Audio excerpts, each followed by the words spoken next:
Hello and welcome to another episode of Lane by Lane, a show where you can't have a fiesta without a couple of clowns. And today, my clowns are Aiden Zyrene Moon, David Freak Turley, and making his debut here on Lane by Lane, Julian Pastry Time Carr. How are you guys doing today, gentlemen? Dabtastic.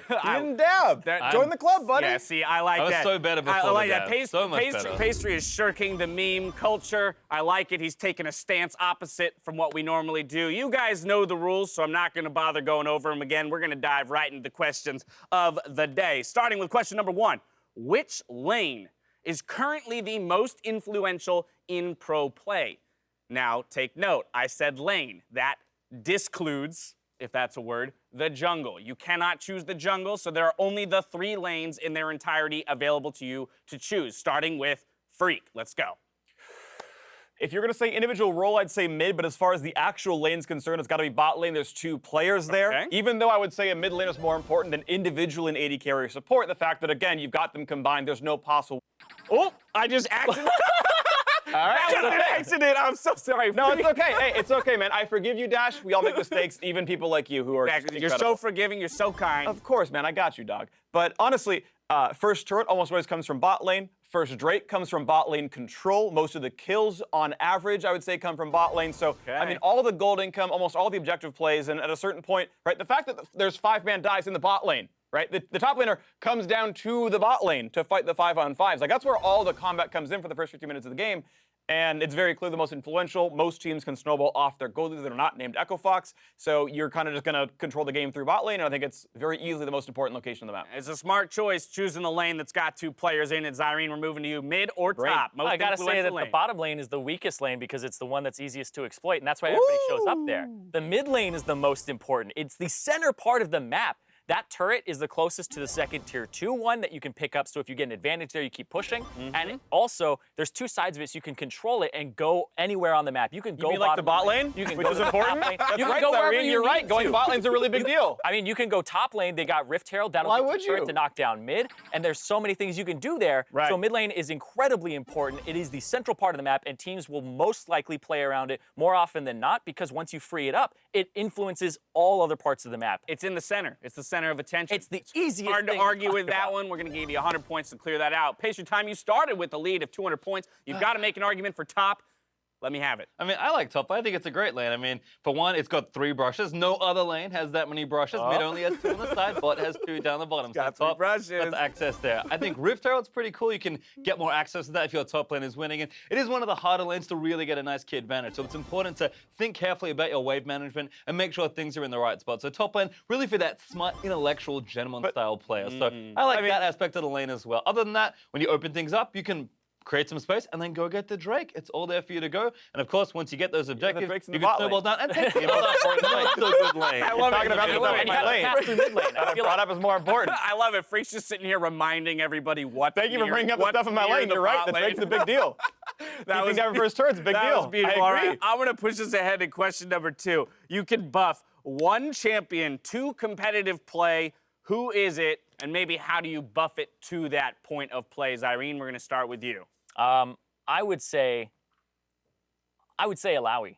Alawi. I want to see Alawi again. I love the tentacles, man. Once she jumps in there, it's like, how could she slap? She just keeps going crazy. I love watching that champion. And she can have those 3v5s and like the 1v5s. Those are my favorite there. Those are those moments where you have like no idea what's going on and she comes out on top. So I would say, how do you bring her into competitive play? so the way you bring her into competitive play is you give her extra range on her E so she has pick potential so that Okay. she can just chunk people out just a little bit more. That's all she needs. And a little bit less of a cast time on it and a wind up. So That's just be what I just need in there my solo immediately. queue games. Yeah, dude. Screw you, Zyrene. It's the Pastry tentacles. time, we're moving on to you. Which champion are you buffing into competitive play? How you doing it? I mean, if you guys want some 1v5, some 1v3s, some stick out plays, I'm going to buff Yasuo, man. Get the guy back. No!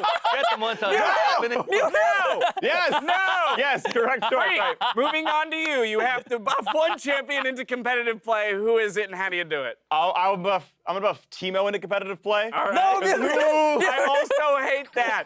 Zyrene, take 200 more points, and we're gonna move on to question don't like number fun. 3. You guys are the worst. You chose Yasuo and Teemo. Jesus. All right. Who is the best ADC in North America? We're starting with Pastry. I think we started with you two already. So Pastry time, we start with you. Freak second, so it's very close. Freak, but- Freak is second. We'll give you, And so I'll if you- give you that. And a lot of times he probably was the best. Hey, did you see Freak on like the world stage? That's true. Yeah, come on now. Still top 5 world, old Freak. Anyway, I'm going to give it to Cody's son, I think, for current NA players. I mean, Okay. he's shown up so many times, both in his laning and how he's approached things. I think, yes, Ole does do a very good job setting up plays for him, but every good AD needs a strong support. Ole's right there for him, and they've got great carries him, synergy. yeah. They're teaming up well together. His team fighting's excellent. I actually think mechanically, he's done a lot of good things, despite approaching the game from a very clever, cerebral way. So Cody's results have looked good. I'm going to go with Cody, and especially that last Tristana game. It was a treat. All right, there you have it. A vote for Cody's son, Freak. Best ADC, not yourself. Yeah, unfortunately, In North that's okay. America. That's okay. Stick say because he actually deserves it, right? I think Oh. Cody's son is getting, I think, honestly, hard carried by Ole, who is, to his credit, the best support in the league right now. So, hey, credit to Ole for making that lane look I mean, so Afro is good. pretty bad, so I get that argument. I mean, Yeah, right? Like, yeah. Stick say is actually doing really well. With Afro not laning all that well, though, is the thing. Is Stixay is putting up huge damage numbers, and the thing is, he's done it for so much longer that, like, Cody's had a nice run where he's, like, in the conversation, but Stixay's been, like, super, super good for, like, a year and a half straight, right? And at a certain point, if you're going to say this player's very good, history matters, right? If you're talking about all-time greats, you have to talk about players like Bjergsen, who have been dominant for a very long time, and Stixay's been very good almost his entire pro career. Cody's has been too short to really give him a great eye test in that regard. Right. And again, CLG's one match win behind, right? They played poorly against Immortals. They probably could have won that. You give another rematch, they probably do. We'll see Stixay go up against some of the best ADCs in the West when he plays against Sven and Reckless and all these guys at Rift Rivals, and you're going to see just how good he really is when, you know, he's done bashing up on Cody's son. He can go bash up on Reckless, he can go bash up on some EU trash, and it's going to work really well for him. So, Already Stixay's throwing going to out show the what's EU up. trash time. Wait for the Rift Rivals episode. All right, I'll hang on to some of that. Zyrene, best ADC in North America. I mean, I'm going to pick a guy who's not carried by his support like these two guys. I talk about Double Lift. This guy has the best trash talk in the You league. ain't on BioDaddy? He's not carried by BioDaddy in the Does he have the slightest. best What are you trash talk in the talking league? about? We haven't heard any trash What are you talk out of him talking about? recently. I know he's been a little bit more humble, but I do think that this is an interesting point because Freak talked about how you have to have, you know, the history. Right. Stixay and both Cody's son, who used to be the Massacre, were bad in Challenger. They started off on the wrong foot immediately. Stixay, in CLG Challenger. Black, 5th, 6th place. Yeah, but Massacre was actually good in Challenger, though. I mean, he was good, but he kept bumping around teams. He actually was not performing incredibly well, but it doesn't matter. Double Lift, Why is right out Double of Lift the the gate, best? right out of the gate, Double Lift was a great player, and he's always been at the top. He's always in the conversation. 2013. And now he's coming off of 2013. What are you talking about? They won in 2015. Counter Logic Gaming took championships, and then Yeah, they took another one. They in benched 2016. Double Lift and then beat him in the. Yeah. Zyrene, finish off your Doesn't matter. point here for me. Doesn't matter. Double Lift went over to TSM, and then they were made the finals again, so it doesn't matter. He's always on top of his game. I don't know. right. He took a break for streaming and wasn't even the best ADC streamer, so I'm not too sure if that's Well, that's why he came back to pro play, Exactly. right? Couldn't cut it makes as a sense, streamer. makes Yeah.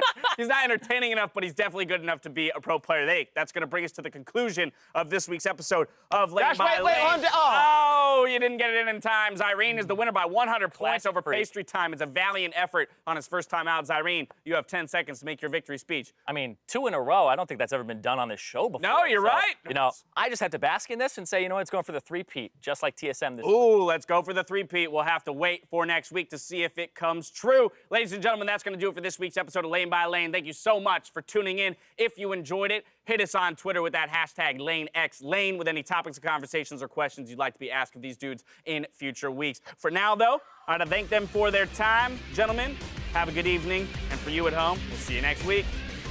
Goodbye. Goodbye. Stop taking my intros, Zyrene. What? I invented dabbing. You invented I invented I dabbing. invented dabbing.